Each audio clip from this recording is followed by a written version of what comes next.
Hey everybody, I'm Jimmy Owens. Welcome back to another episode of Behind the Unicorn. Don't forget to like, subscribe, ring a bell, leave a comment. Appreciate you guys.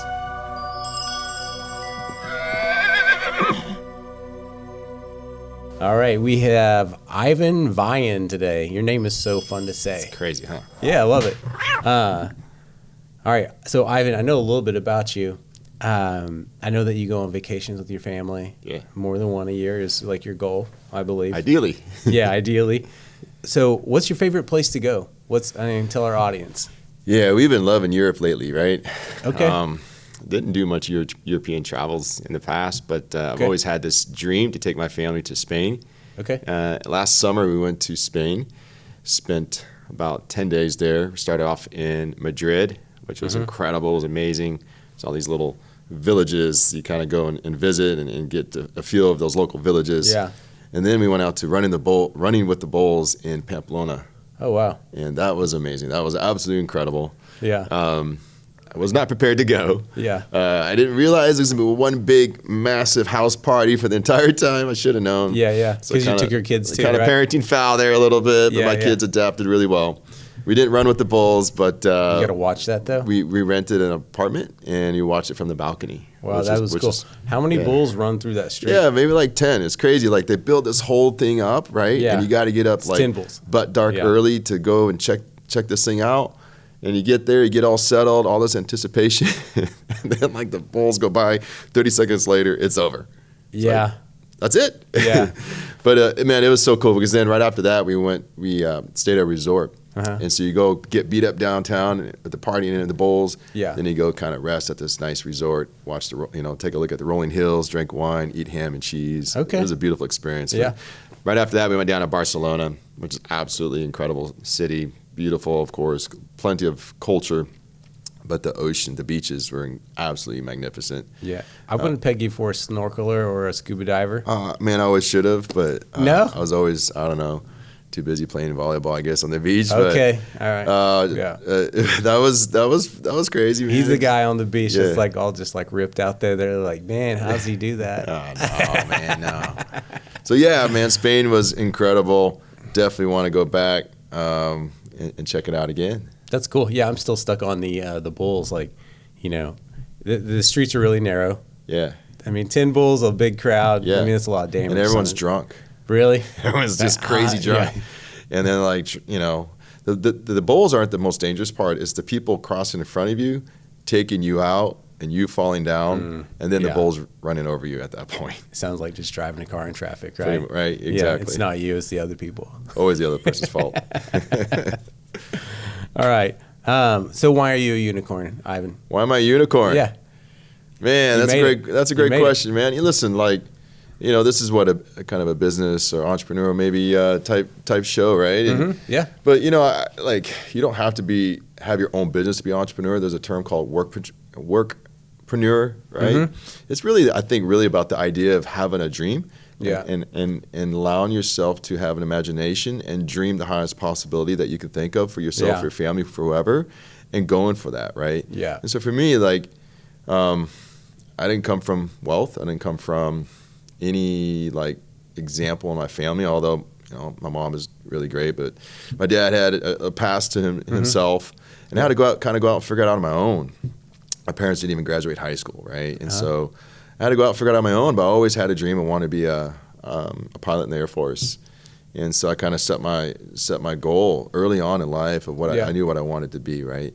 And so I just worked for it. I went for it. And I didn't get it at first either. I had to kind of take a detour in life, but I still eventually got it, right? Yeah. And that's kind of what I learned. I didn't realize what I learned until like later on in life. Like the whole idea was if you have a goal and you give everything you got to that goal, it actually comes to pass. I truly do believe that. So now knowing that, I set my goals way up there, way high, as something beyond myself that requires people to come into your life. It's probably why I'm here, to go out and achieve that kind of level of goal. And it really is not about it's really not about getting to that goal, quite honestly. I think it's about setting your goal high enough for you to become your fullest potential, for you to be on this constant path of growing and evolving and becoming to, this place of like knowing your true self and knowing who you really are. I think that is kind of what this experience has been about for me today in this world as an entrepreneur. I like it. So you don't just take a break. It sounds like you're always thinking about that, right? It's always on your mind daily. But it's my passion. Right. Yeah, exactly. I just want people to know it's not like, hey, you do it 5 days a week and on the weekend you take off.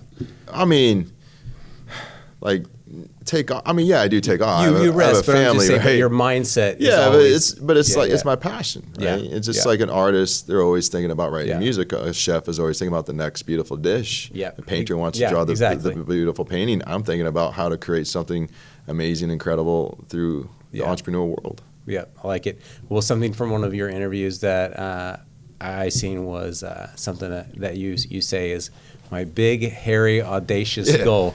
Be heck. Yeah, I got that from you. I don't think I've ever said it out loud to anyone else until today. So, I will write down my big, hairy, audacious goal because of you. So, thank you for that. I didn't come up with the term, man, but. All right. So we haven't told our audience yet what you do, but hopefully we'll create some curiosity here. How often do you pay yourself a payroll or a distribution check? How often do I pay myself a payroll distribution check? Well, right. I'll leave some suspense and mystery in what I do, but the answer to that would be on a quarterly basis. Quarterly basis. Yeah, so once a quarter. So, He pays himself once a quarter. Yeah. I wonder what he does. Yeah. What does he do? Stay tuned. Stay tuned. And it took a while to get to that point, I would assume. Did. Yeah, that's hard. You think about, to our audience or, even to other business owners, like if I wrote myself a check every quarter or once a year, I'd have to have some things in order. Absolutely. What's the smallest amount someone has invested with your company, and what's the biggest amount someone's smallest invested? amount? Yeah, $25,000. Okay. Biggest amount, $1 million check. Okay. Yeah. So I would assume the more. Well, from an individual, then there's companies that come in, and that's a different kind of scenario. There's a big fund that comes in, and they write multiple millions of dollars kind of checks. So yeah. Awesome. Congratulations. I just think that's a really interesting question for me. Yeah. So, all right. What's your favorite bank? Favorite bank. All right. Here's the thing on banks. So, I think we all know what the big banks are: Chase Bank, Wells Fargo, Key Bank, U.S. Bank, right? But what I've learned in the business world is it's best to work with the small regional community banks. One, you get that personal level of interaction. Yeah. You're not speaking to a bot on the telephone. Actually, someone picks up the other line. Yeah. If you need anything, you can go direct to the department and get what you need. You can go visit them. And they will grow with you along your journey. So a lot of the people in my space all have relationships with small personal relationship bankers. Okay. Awesome. Yeah, that's great to know. So I'll just put a plug in the bank I love. Yeah, let's hear it. Interbank. Interbank in Oklahoma City. Okay. They're incredible. Go check them out. Awesome. All right. Well, you heard it first from Ivan, so go check him out. And you heard this first from me and our episode sponsor. Check this out.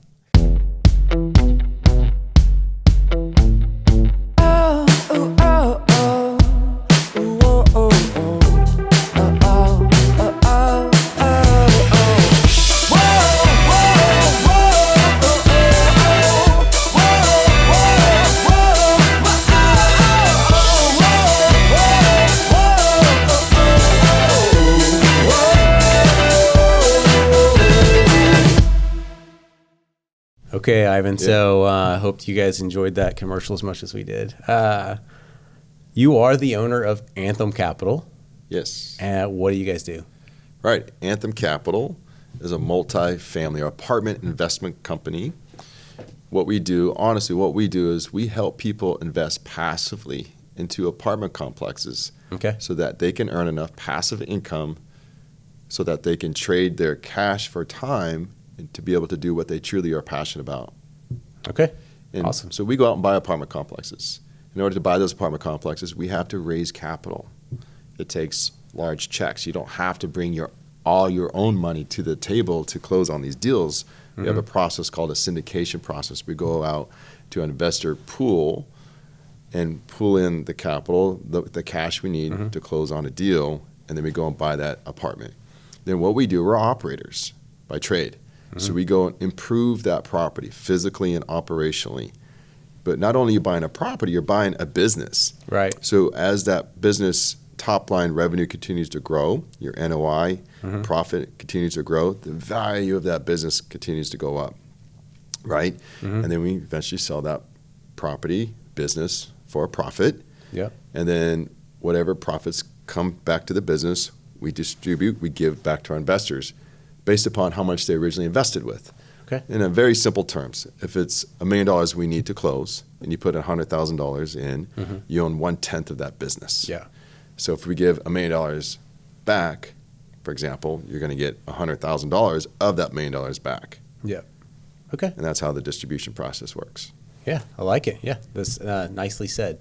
I immediately go, small business owner myself, go, man, how do the taxes work with that, right? Yeah. Right. So I'm glad you got all that figured out, because taxes are amazing. Yeah. What's so beautiful about the real estate business is that we still have today, as a result of the IRS code that changed in 2018, we have a process called bonus depreciation, or in other words, it's known as accelerated depreciation. Accelerated depreciation allows us to take all the depreciation available in that building in the year that you bought that property. So you accelerate it. Okay. You can commercial, take 100%. say commercial typically is over 30.5 years, but you take all of that in year one. Okay. And all of that depreciation gets distributed back to your investors based upon the original investment. Okay. Going back to that original example of $100,000 out of $1 million, you own 1/10 of that deal. Say we give back $5 million of depreciation. You're going to get 1/10 of that $5 million depreciation that will come back to you as a loss on your K1 form, a negative number on your K1 form. Yeah. That shows it's a paper loss that then you can apply against your earned income to lower you have adjusted gross income, then goes down, thereby your tax liability goes down. And then if you're a professional real estate investor, this year we can take up to 80% bonus depreciation, which is still incredible. Yeah. So if you're not a professional, which it's around 750 active hours in the real estate business, if you're not a professional, and don't quote me on that, consult your CPA. Yeah. If you're not technically a professional, then you're subject to your passive loss limitations. Again, that's something you have a discussion with your CPA to determine how much depreciation you can actually take. But whatever you don't take, you get to carry forward into the future years. Okay. How many years do you know? Just curious. Don't hold them to it. Yeah. I don't know. You can carry it over, though. I think it's in perpetuity. Okay. It just stays there on your tax balance sheet, basically, and it's carried there forward. So I have losses that I haven't taken in my previous years that I'm applying to this year, and I had a huge capital events that happened last year, then therefore it can help lower my tax basis overall. Okay. Yeah. I mean, being a small business owner, I understand. And businesses can invest in real estate, right? Yeah. Any entity, person can invest in real estate to help manage your tax burden overall. Don't go buy that vehicle for a tax write-off. Right. Talk to Ivan. There you go. Well, I mean, seriously, you go buy a vehicle, you're at $40,000 or so. So what you do is $40,000, you go invest it in a property. Yeah. When interest rates were low, say interest rates on a vehicle was 3%, a property earns, say, 8%. Passive cash flow. Yeah. So you net 5, and you still own a vehicle and an investment in a property. Okay. Yeah, I like it. I'm not going to let my 11-year-old watch this show because he's already thinking that way. He's probably already seen it on YouTube though. So you are successful, I would say, but it does take failing to succeed. How'd you get here? It's all about that, honestly, failing forward, right? Yeah. How'd you get here? You never give up. You never stop, right? Listen, it was a long, it's a long road for me in my mind. Maybe it's shorter than others, but for me, it felt like a long road. I'll tell them, right? I invest, they already know, I invest in apartment complexes. I started out buying a little single-family house. Okay. How did that happen? I spent 20 years in the Air Force, actually, is my background. And I got relocated from Rapid City down to Abilene, Texas. And we get all settled in, and I'm living with my mother-in-law at the time because our home wasn't ready for us to move in. And she knew I was getting interested in real estate. She said, hey, there's this lady down the street going through a divorce, really needs to sell her house. I said, okay. I literally just dropped everything, walked out the door, went down the street, knocked on her door. And long story short, I bought that house that day for $33,000. I got it leased for $850. I got a loan, and I was netting about $300 a month on passive cash flow. Okay. And I got the real estate bug. Fast forward, we move into the house that we were supposed to move into, and my wife at the time was pregnant with her first child. Well, we had the baby. She's in the hospital. It was one of those situations where we had to run out the door and go to the hospital. Yeah. And she's like, hey, go get the bag that you have packed, Yeah. Go home and get the bag. So I'll go home and get the bag. So, I go home and get to get the bag, and then I'm looking at my watch. I was like, you know what? She's sleeping. I think I have a little more time to see what's up with this house next door to me that's all boarded up, and like it's been sitting there for like 8 months and nobody's doing anything with it.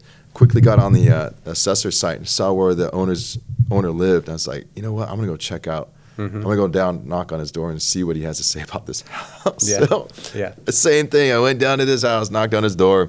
It's this big burly man. I just remember it to this day. He had his shirt off. He's like, what do you want? He's like, I was like, sir, I think you have this house next to me. I want to know what's going on with it. He's like, step inside. So I step inside, and I go up his stairs to his attic, and we're sitting in this attic, kind of like a table like this, one light in the middle. That's actually where we got the table. Is that from his attic? I thought it looked familiar. And he had on his table this loan. He's like, listen, if you want to buy this house, you're going to have to get me out of this loan. I said $75,000, and I didn't do any homework. I said, okay, I'll buy it. So I bought that house without doing any homework. I realized I paid too much for that property, and I started rehab. My rehab plan, I over-rehabbed it. Okay. I quickly went in the hole $80,000. Okay. And I didn't have any money. Now I'm borrowing from mom, and I maxed out my credit cards. I didn't have any money. And that's when I started, and I went into massive debt, and I got myself in a little pickle. Yeah. And had to find a way to dig myself out of that hole. And that's when I realized the power of education, the power of mentorship. And I started listening to this. Back then, they didn't have podcasts, I guess. Maybe they did. I didn't know about it. But I started listening to this radio show based out of Dallas, and they were talking about investing in real estate. And they had a 2-day weekend event where you go down. It was like $100. You sit in this event and hear what they have to say. And that's when I was like, oh, my God, I see where I made all these mistakes. I quickly signed up with them, and I let them mentor me. And I had to, undo and relearn everything that I did wrong in that situation. I was able to save a little bit more money and buy about 4 rentals. And that's kind of how I got my start. But I had these 4 rentals with this credit card debt weighing me down, and it kind of slowed me down on my path into real estate. And so in today's environment, there are so many educational programs out there, Bigger Pockets. There's all kinds of apartment investing masterminds out there, and communities and conferences online. And we have easy access to information. There's no reason why you can't get an education. And then we also provide our own mentorship as well to help people invest in real estate. And not only that, we help them operate these properties. Because what you'll find is that there's not a lot of education that teaches you how to operate, how to actually run a business. They'll teach you how to buy it, but they don't teach you how to, from buying it to selling it, what goes on in between. Right. And so that's something that we do ourselves at Anthem Capital. Yeah. Or even how to get through the problems, right? Yeah. I mean, that's right. Yeah. Exactly. I can appreciate that. Yeah. We always ask 3 questions on the show. Why are you a unicorn, which you've already answered. What's a business hack for our audience, and what's a life hack for our audience? What's a business hack for the audience? A business hack for the audience, partnerships are powerful. Partnerships are very powerful. And when I started out in my vision for myself, I wanted to be an apartment investor. I was in the Air Force. I was like, when I retire, I want to be an apartment investor. I saw myself just doing it myself and maybe having a couple of apartments. Quickly realized I needed partners, and I learned, I didn't know that. It kind of came into my life, and I was like, I'm so grateful to have partners, right? And so partners allow you to quickly scale and take your business venture a whole different level. So as a result of my partnership, I was able to finish my career in the Air Force, still go out and buy apartments, and retire from the Air Force with enough income to replace my earned income that I was having at the time. And today, I mean, Anthem Capital, we've done about 3,000 doors. We've bought 19 apartments, sold about 14. We've raised $90 million doing what we do, and haven't looked back ever since. And it's been incredible. So partnerships are key. So before you said 90 million, right? Yeah. So, you have this thing that you call the big, hairy, audacious goal. Yeah. Did you ever think you would say, we've done 90 million ever? What was your big, hairy, audacious goal on maybe income? Well, that's raising capital. Yeah, raising capital. Yeah, I'm sorry. A little different. I'm not there yet. I'm not making 90 million. Yeah, I misspoke. Yeah, but listen, like, the more you grow, the higher that goal becomes, though, too, right? And so, like, our first deal was like a $1.5 million raise, and that felt like really far away from me. Okay. And that's all I was trying to get to. It felt really far away. And so, like, you hear all these numbers, like, honestly, so what? It's really about you and your story, or what you want to do with your life, where you're at today. And I think that's where you focus on, like. And what I realized is I've always learned this about myself. I didn't think big enough. I didn't think far enough. Yeah. I didn't realize I would get to $90 million until it just started happening. I was like, okay, I think I was holding back myself more than anything, and that's really what the moral of the story is. It's really, I think we limit ourselves in our own thinking and our own, in our own thoughts, right? Our own beliefs and mindsets, I should say. So, and then as you continue to grow, you learn more about yourself and what you're capable of doing, and you get out of that old self, that old comfort zone, and put yourself in this new self. And like, I can go out and raise money. I can go out and do this thing. I can go out and operate apartments. I can go out and take down bajillion-dollar companies and businesses, right? Yeah. My first property I told you about with the lady going through divorce, $33,000. Yep. Fast forward 13 years later, I bought a property in Salt Lake City for $33 million. I went from $33,000 to $33 million, right? Yeah. And it's just one step at a time, one step at a time, one step at a time. And then when you surround yourself with the right people who have been there, done that, and they can think farther for you and giving you example, people that you feel comfortable with, you can relate to, people that you can trust. Right. Just being in that environment, it will teach you how to think bigger. Yeah. Teach you how to think farther and wider, and think more highly of yourself, quite honestly, too. And that is, I think that is the golden nugget. Yeah, that's the life hack, probably. That's it. And business. Business, yeah. Yeah, I agree with you. That's awesome. Do you think that you still limit yourself by your thinking today? Like, that's the one, that's the battle that we always am working on, right? Right, yeah. So it's a trick question. It's a daily battle, right? Yeah. And it's a daily thing. And so a lot of what this space is about too is about personal development. It's about learning to grow your own mindset, right? Yeah. There is this thing called mechanics, right? And I have seen a lot of people with really good mechanics of business skills, but maybe not a whole lot of awareness, but they do really well because of good mechanics. But if you throw in the awareness component, the mindset component on top of people who are extremely savvy and smart at what they do, think about how more dangerous, how bigger of a unicorn they would have. Yeah. So in this space, I mean, there is this whole mindset piece, and let me tell you, I have my own battles, right? I have my own moments where, the peripheral fear and anxiety takes over, right? But what I have learned to do is go out and find my own tools. And I put more tools in my toolkit. Yeah. And those tools are then I get to draw from on a daily basis to keep my mind, my engine, myself in check and running at peak performance. Yeah. And I think that's what I was talking about on a daily basis earlier. 100%. That's what I was talking about. Yeah. Not working 7 days a week, but the mindset 7 days a week. Because I don't take a day off from the new mindset that I have. There you go. You cannot afford to. Yeah, exactly. You cannot afford to, right? Yeah. Exactly. What are some of the tools? I have to ask. What are some of the tools? The tools, that help you achieve this mindset that you. One tool would be understanding how you can have multiple perspectives on a certain situation. Okay. There's this model. Okay, I'll teach a little bit of the model. CTFAR.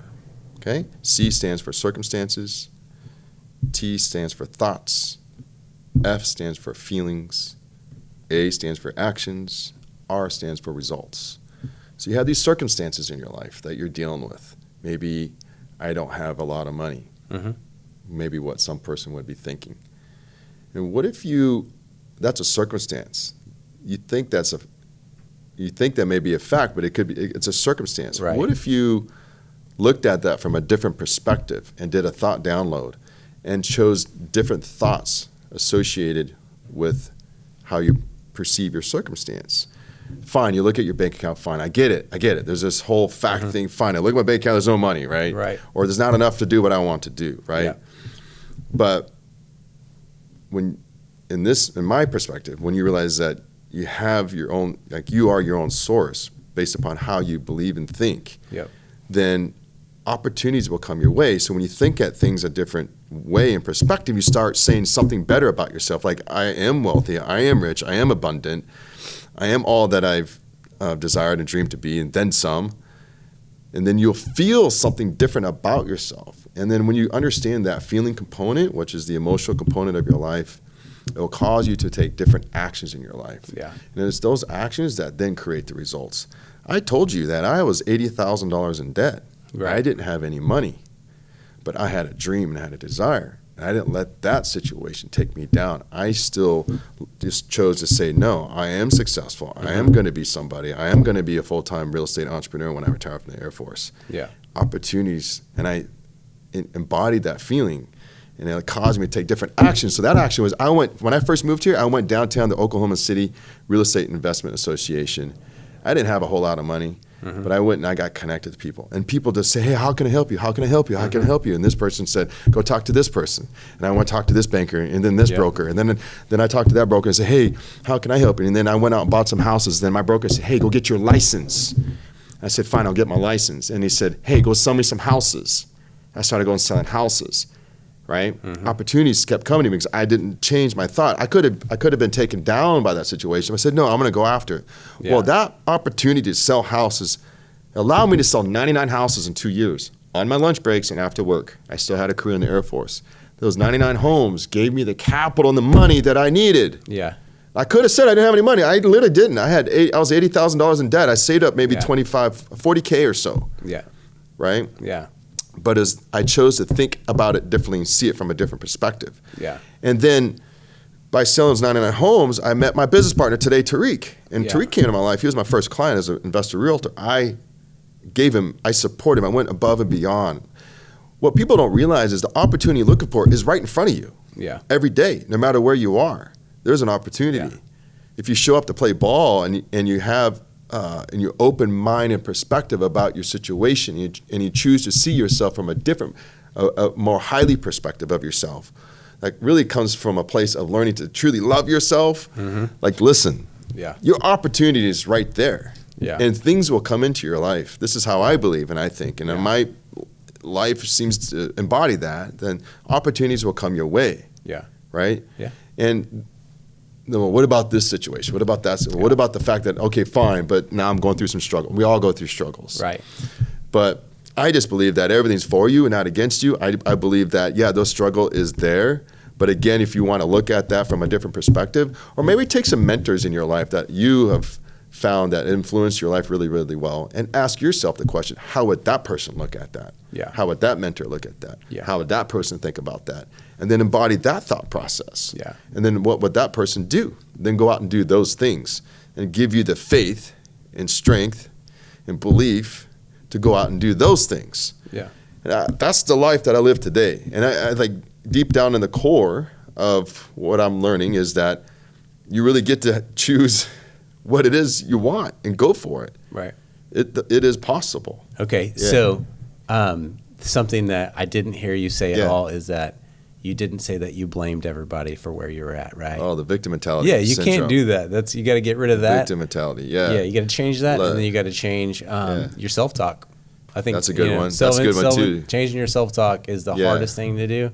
Yeah. But there's a science behind this thing too. Yeah. Like as you go more and more digging deep into this, you learn more about your anatomy and the physiology of yourself. And you realize that this brain was given to you to protect you. Yeah. So it's always going to be there to try to look out for your own safety.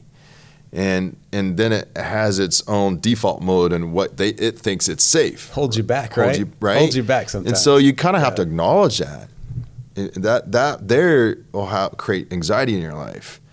And for me, I just go neutral to my practice. What I try to do is go neutral on any thought that gives me anxiety. And I say, oh, isn't that interesting? Yeah. Isn't that something? Yeah.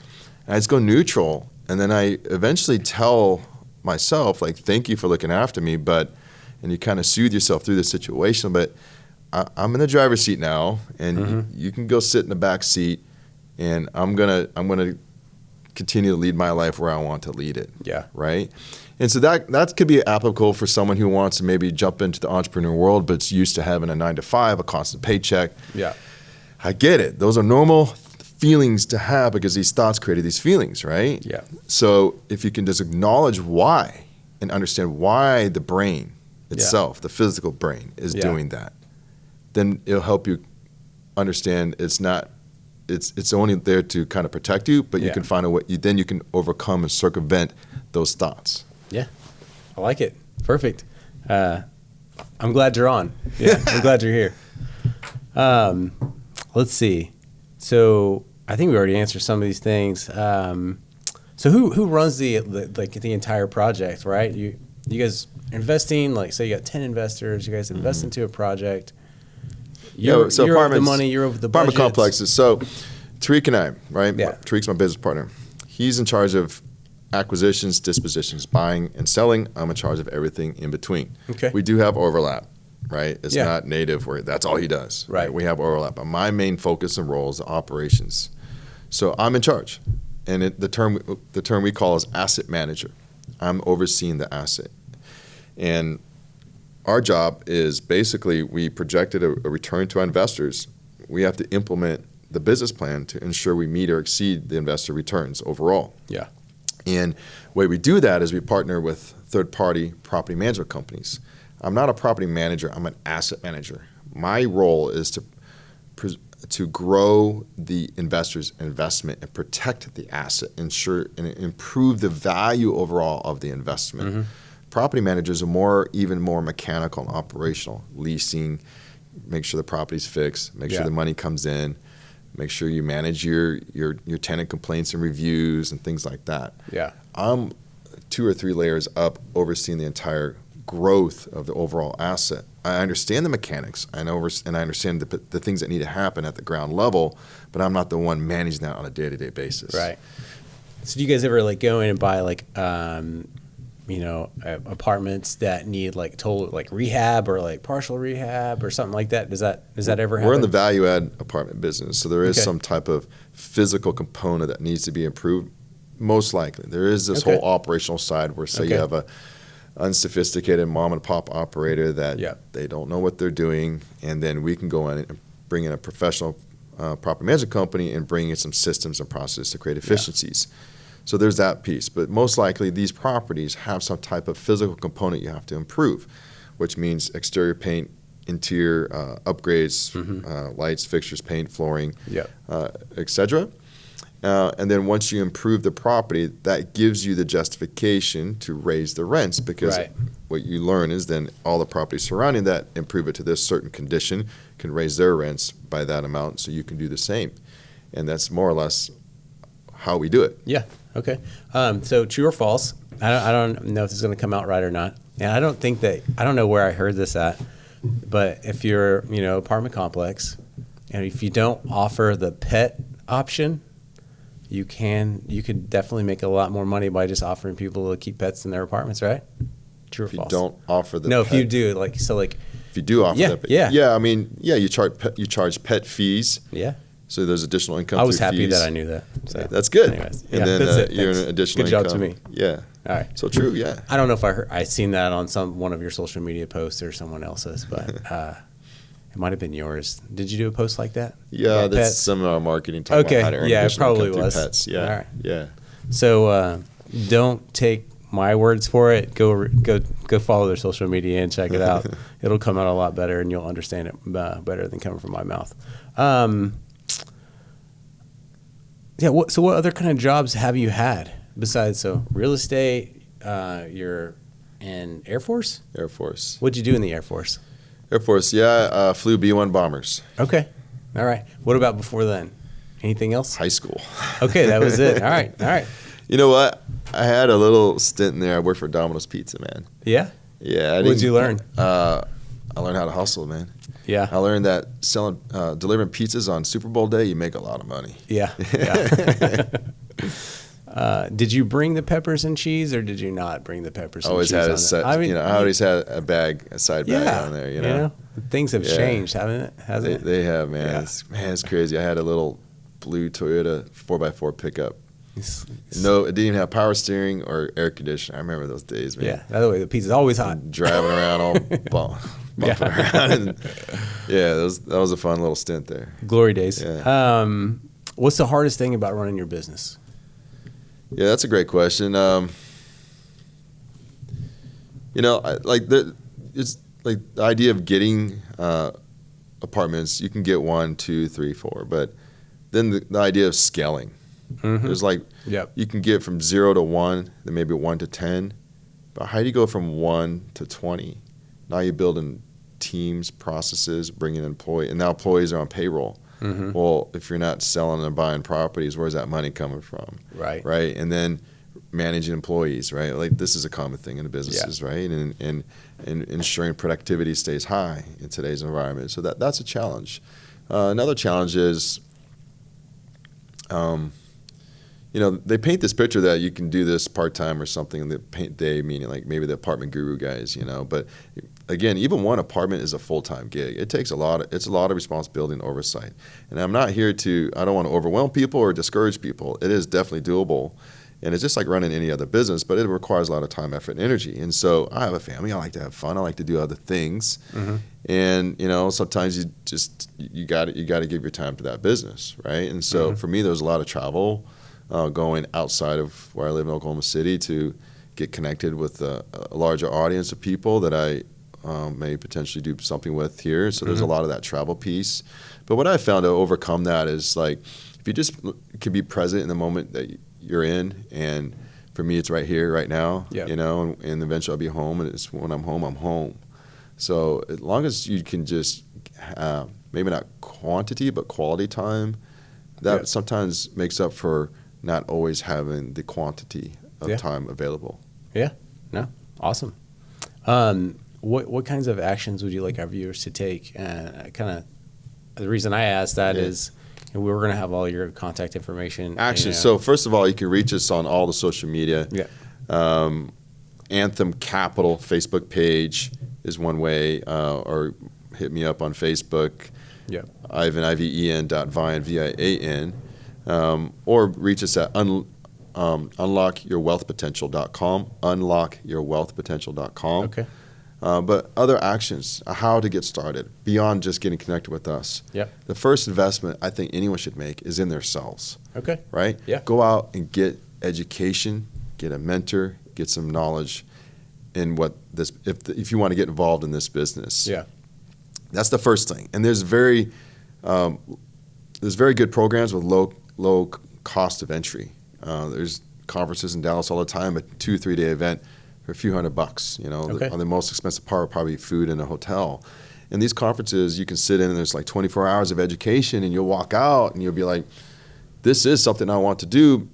Or maybe you may say, hey, you know what? I don't want to go out and be an active investor and be like Ivan and Tariq and take down properties and operate them.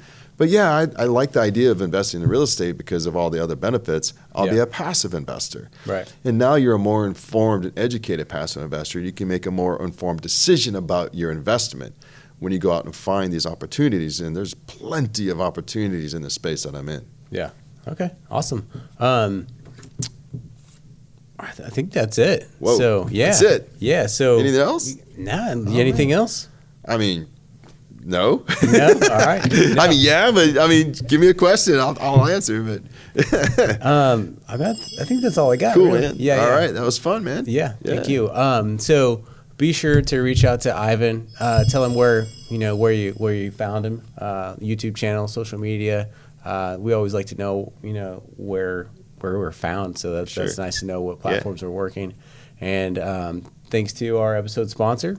And thanks to you. You guys don't forget to like and subscribe. Thank you so much. Booyah! Thank you. Yeah. Good job.